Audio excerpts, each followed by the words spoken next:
On a adopté 4 enfants, dont 3 sont autochtones, sont Inuits de la communauté de Mastoyache. Mais ça, notre fille, elle a voulu renouer avec ses racines. Une autre jeune fille qui lui ressemblait comme 2 gouttes d'eau. Puis, bon, ils se sont parlé, puis ils se sont aperçus qu'ils sont sœurs, ils étaient sœurs.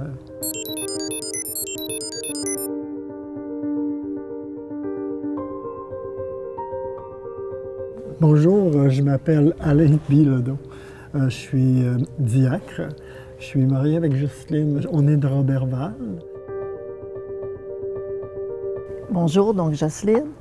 On est de Roberval, mais depuis peu, on a une nouvelle mission. On est intervenant pastoral à Obidjouane. On accompagne la communauté d'Obidjouane en vue d'une prise en charge.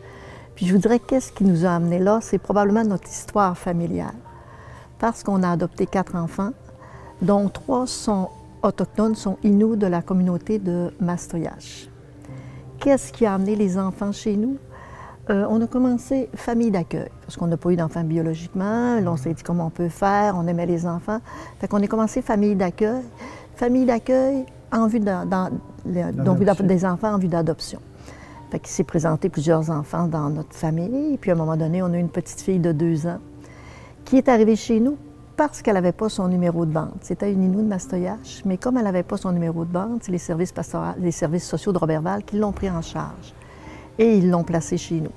Donc Caroline est devenue notre fille au bout de 3-4 ans. Ensuite, on a eu un garçon, Frédéric. Frédéric qui était aussi Inuit, qui n'avait pas son numéro de bande, puis qui est venu chez nous. Après, on était toujours sur adoption internationale parce qu'on avait fait les demandes. Et on a eu une offre pour un enfant coréen, un Jin Julien, qui est arrivé à l'âge d'1 an chez nous. Et après, on a eu un 4e enfant qui était aussi de descendance Inuit. Ça, c'est notre belle famille, donc de 4 enfants. Et maintenant, nous avons 7 petits-enfants.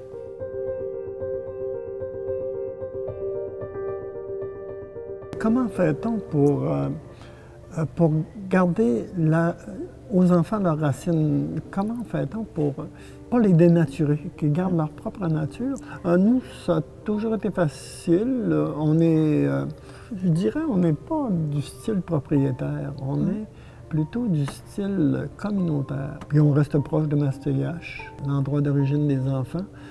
C'est donc avec la communauté de Mastoyache, notre présence, la présence d'eux dans notre municipalité Roberval, puis notre présence aussi à Mastoyache comme telle, qui a fait qu'on a toujours gardé des liens. Quand on parle de présence des gens de Mastoyache, bien, souvent ils viennent à l'école à Roberval, puis un jour, notre fille, je prends cet exemple-là, a rencontré dans sa classe une autre jeune fille qui lui ressemblait comme 2 gouttes d'eau. Puis, bon, ils se sont parlé, puis ils se sont aperçus qu'ils sont sœurs, ils étaient sœurs.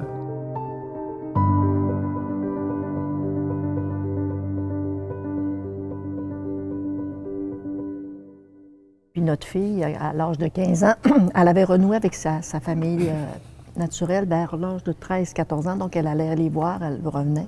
On n'a jamais caché, puis on a comme facilité ces rencontres-là, toujours dans un esprit d'ouverture. Et sur l'été de ses 15 ans, sa mère était en phase terminale et ils lui ont demandé d'être présent. Puis là, elle nous a dit, là, elle nous appelle, elle a dit, maman, ma mère va mourir, puis tout ça. Puis là, je lui ai demandé qu'est-ce qu'elle voulait. Elle dit, peux-tu venir me retrouver? Fait moi, je suis allée la retrouver à l'hôpital, mais je me suis tenue à l'écart pour permettre à la famille de vivre les affaires. Puis, par après, son père est décédé, puis c'est Alain qui a fait les funérailles de son père. Fait qu'on a eu le lien.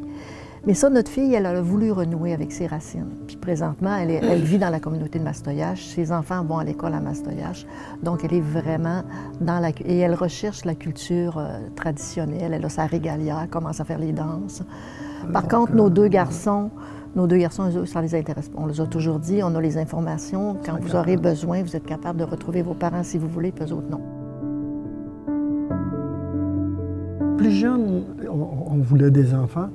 On n'a pas eu d'enfants. On a adopté des enfants. Puis, en tout cas, moi, je pensais que l'amour guérissait beaucoup de choses. Et à aimer les gens. Là. Il me semble qu'on va changer le monde, à les aimer. C'est vrai Mais il y a toujours un petit mais. Ce mais-là devient une fragilité parce que c'est jamais parfait. On ne devient jamais quelqu'un d'autre. Les blessures qu'on a eues quand on était jeune, l'amour les atténue mais les enlève pas. Mais c'est à travers ces fragilités-là, ces brisures-là, qui nous touchent puis qui les touchent, qu'on est capable de construire d'autres choses, qu'on est capable d'aller plus loin, de passer par-dessus, de s'améliorer, de changer. Moi, il me semble que je pourrais être quelqu'un de bien déçu. Ah, ça n'a jamais bien marché.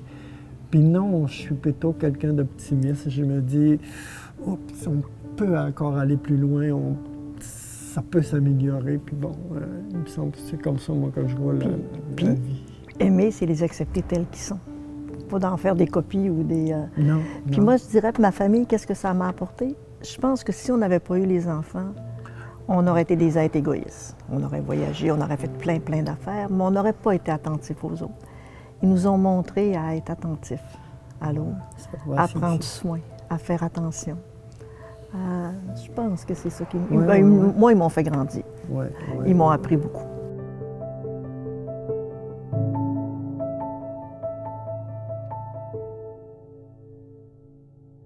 Il nous est arrivé un appel pour aller à Obidjouane, remplacer le prêtre qui finissait, qui était rendu âgé, qui finissait. Puis il n'y a plus de prêtres disponibles dans les communautés. Fait qu'ils nous ont demandé si, comme couple, on était prêt à aller aider la communauté là-bas. Notre licence qu'on voulait avoir, c'est de la part de la communauté qu'on allait visiter au Obidjouane. On voulait savoir si eux, ils étaient intéressés à nous avoir. Première démarche qu'on a faite avec l'évêque, c'était de se présenter à cette communauté-là. Qu'est-ce qu'on peut faire pour vous autres? Est-ce qu'on pourrait travailler ensemble? La réponse a été oui. Donc, c'est ce qui a fait qu'on s'est déplacé. Donc, on est 10 jours dans la communauté d'Obidjouane. On vit avec eux autres 10 jours par mois. Il y a l'abbé Jean Gagné, qui est le prêtre qui va venir dans la communauté, donc qui complète notre trio. Et je vous dirais qu'on est allé à la rencontre d'une belle communauté. Une relation d'amour s'est établie, des gens qu'on aime beaucoup et qui nous apprennent beaucoup sur la résilience, sur le respect. Sur la façon de prier aussi. Sur la façon de prier. Moi, il me semble qu'il n'y a pas de différence entre les êtres humains.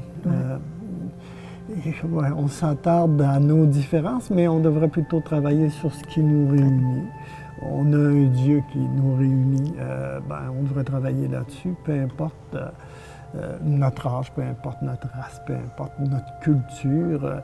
Il y a toujours cette racine-là qui est au cœur de chaque être humain.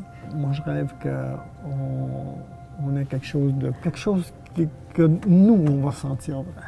Moi, tu vois, ce que je rêve, c'est qu'on soit ensemble, mais avec nos différences. Qu'on ne devienne pas tout pareil, qu'on devienne respectueux les uns des autres. Puis je pense que ça s'en vient pas mal. Et qu'on soit heureux. Qu'on soit heureux. Puis moi, ce que je souhaite pour les Autochtones, c'est qu'ils retrouvent une paix. Qu'ils retrouvent la paix. Une confiance, la paix. La paix. Puis qu'ils soient conscients de leur richesse, de leur identité. Je suis sans mots.